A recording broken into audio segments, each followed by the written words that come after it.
Well, hi, Laura. Hi. How are you doing today? Good. It's nice to meet you. It is really nice to meet you too. So, tell us about you.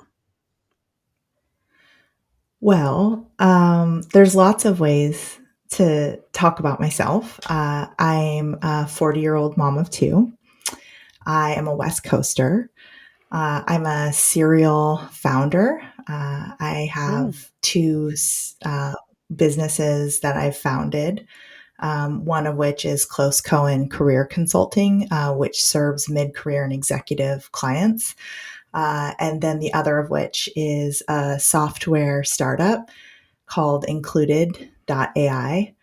And prior to that, in the first half of my career, I was a national social justice organizer and I founded national movements to pass policies and change outcomes for low income communities, and built mm. leadership and capability among a variety of disenfranchised populations to make change in the United States.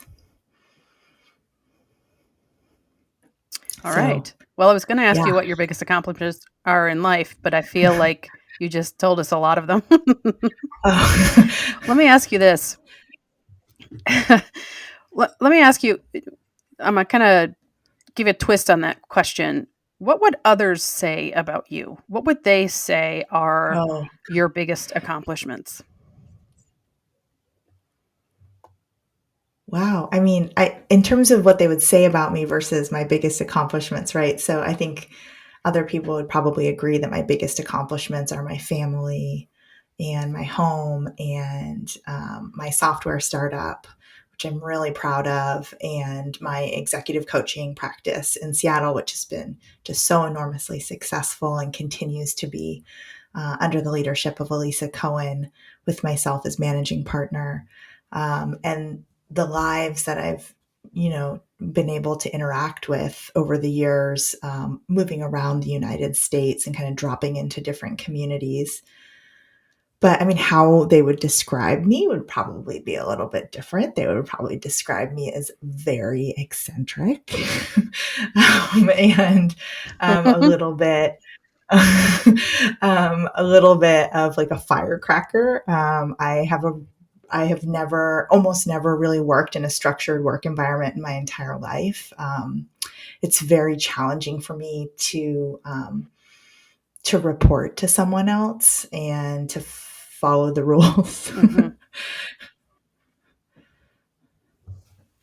Same. I feel you on the Yeah, following so the rules. yeah, you know. I get it. Yeah. So, what has been your experience then with imposter syndrome? Well, I actually know a fair amount about this topic, and so imposter syndrome is that sensation that you don't belong in the place that you've rightfully earned and that you don't deserve Hmm. credit for the things that you've rightfully accomplished. And it was created in relationship to women in the business environment initially as a framework and then expanded through a variety of different lenses. And in fact, in my executive coaching decade, I was sort of awestruck at the number of male executives who used the phrase imposter syndrome to describe their lived Hmm. experience of self doubt, fear, and humiliation. And it always, every time, even though it happened so frequently, caught me off guard. And I rarely reflected back to them, that the concept was created specifically around women's experience.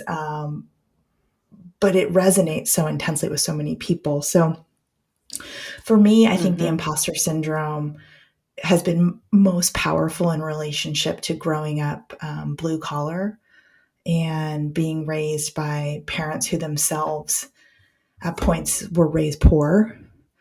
And so Hmm. the frameworks that were taught to me about who I get to be, how much success I'm allowed to have in this lifetime, and um, what people like us do. You know, we're kind of more middle of the road jobs. We don't publish books. We don't stand out. We don't draw attention to ourselves. We have sort of medium goal sets.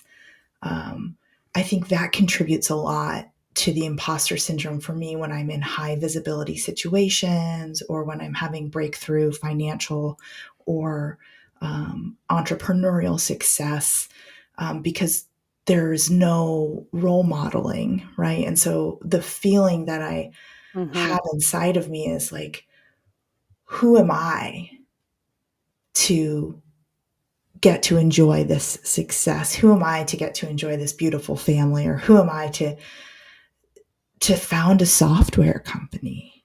I mean, Mhm. it's just Mhm. like so far beyond the parameters of reality as they were shown to me, when I was growing up. Mhm. Yeah. Do you recall, or can you tell us about the first time you sort of encountered imposter syndrome, the first time you knew that that's sort of what was going on?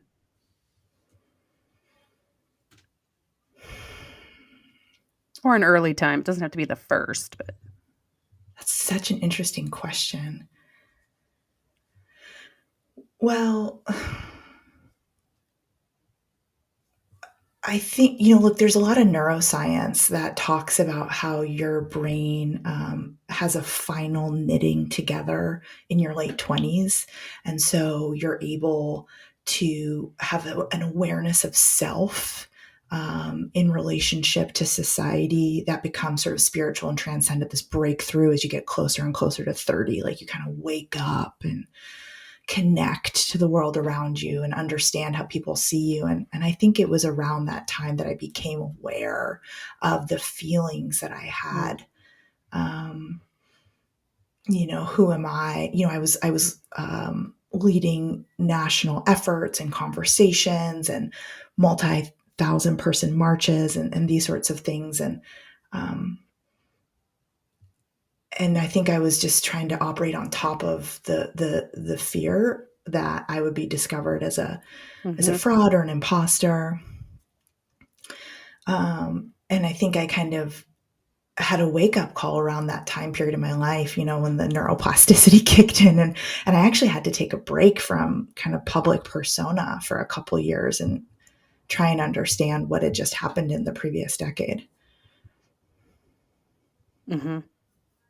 Tell us more about what it feels like or what it did then, or even in your most recent episode of imposter syndrome. Like, what are your emotions? What are, like, you've mentioned a few of the thoughts. Are there other thoughts? Do you have any physical reactions when you're having sort of an episode of imposter syndrome? Oh my gosh, I'm so glad you asked about physical reactions because I would not have remembered had you not used that phrase.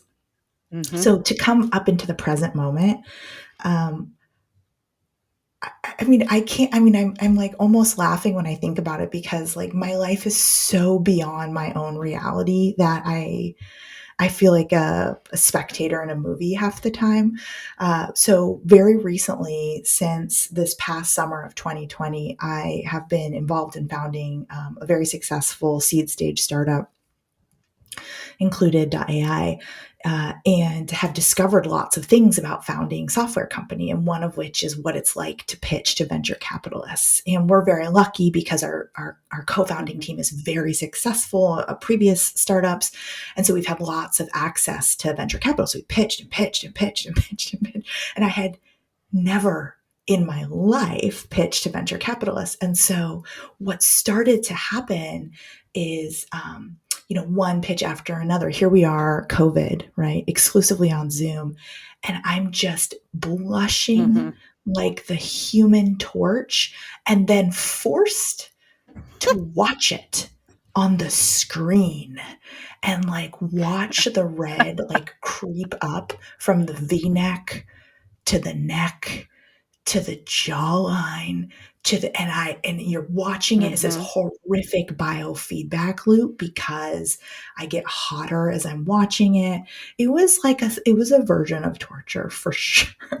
And it was because I was so like humiliated, I think, to be, sort of forcefully stating what I know to be true about anti-racism and kind of, inequality and economic opportunity gaps in these sort of high finance situations. And every time I got embarrassed about Yeah. myself, turned bright red.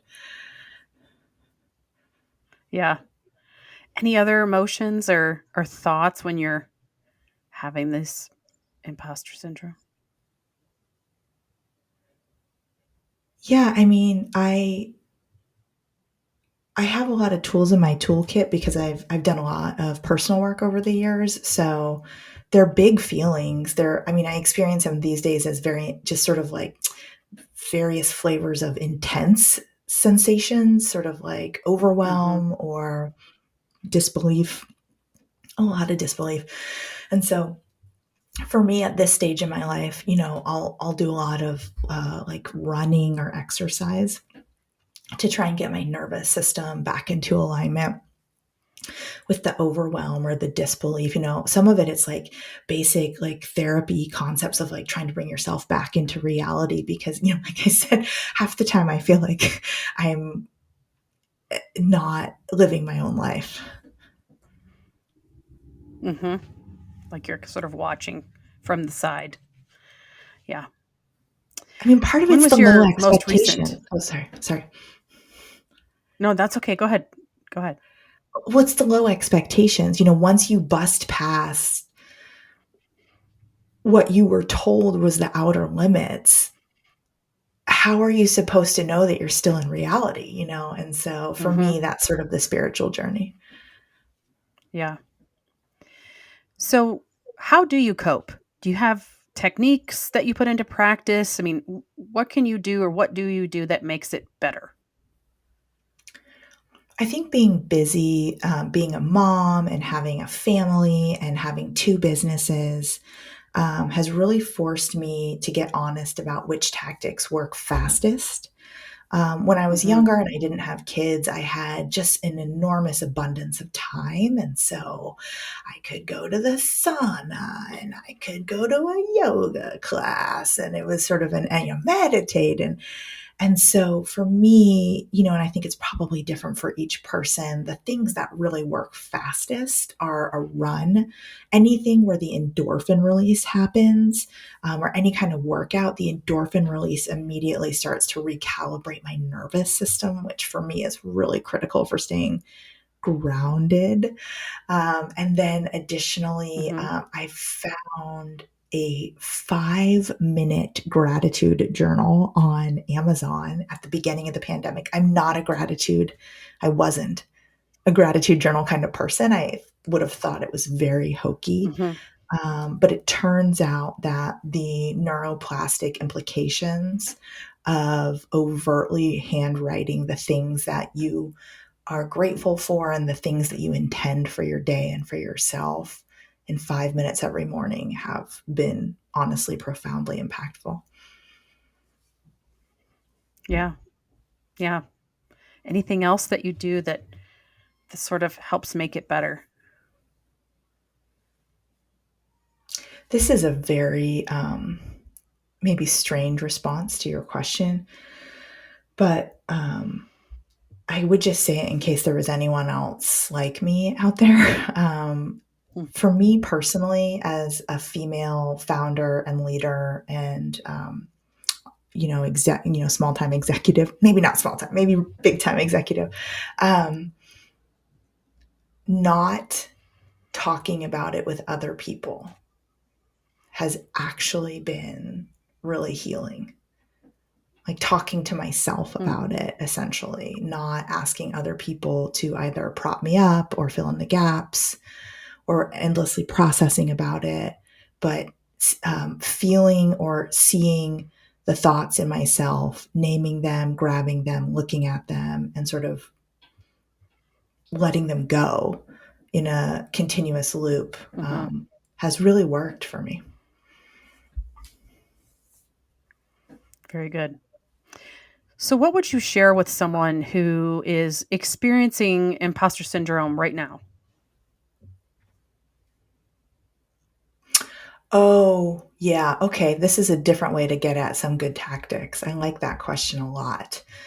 So, Mhm. role modeling is everything, right? So, finding someone who's not necessarily, I mean, if you're someone, finding someone who causes a strong, powerful sense of inspiration inside of you and optimism and hope. And it's that feeling inside of you that they create that means that they're the right person. So for some people, it might be Mhm. uh, someone out of reach, like Kim Kardashian, right? And for some people, it may be someone who's just one level above them at work, who makes them feel optimistic and hopeful about their future. So it's really about the way they make you feel, but finding that person Mhm. who you feel inspires hope for you that your best outcomes are possible. Right now, I'm looking at Jenny Barcelos, a friend and inspiration who is a female software founder, Erica Kussman, the chief marketing officer at Paula's Choice, who is role modeling a lot of those choices for me around marketing leadership. I'm looking at Kim Vu, the diversity, equity, and inclusion leader at Remitly, and how she leads inside of her company, and just really drawing inspiration from those leaders. Yeah. Yeah. They kind of help to shore up any of those feelings because you see people who are like you can relate to them and they inspire you. And so that helps you keep going. So I have one more question for you, Laura. And that is, why did you want to be part of this imposter syndrome project? Like, what made you raise your hand and say, yes, pick me? I think imposter syndrome often ends up being a discussion around gender. And increasingly, as the conversation around anti racism grows, it can be a conversation on race as well. My very personal journey is one around class. Um, I have had people who came from wealthy backgrounds question my leadership at every stage in my journey. And it has always been other men and women and queer folks who were raised blue collar, who really were there with me in support and in unity. And so for me, that's the most powerful part of this, is saying, even if you're living a life that no one before you in your family and all the generations would have ever imagined was possible, you get to do it. You get to be that success in your lifetime. Hmm. Hmm. Very good. Well, we're so appreciative for you coming and being vulnerable and sharing your story. I'm certain that it's going to resonate with many people. So, thank you, Laura. Thanks for leading this project. If you like this series and you want to show support, go to buymeacoffee.com/ifyouaskbetty to learn more about how you can support this and future If You Ask Betty projects.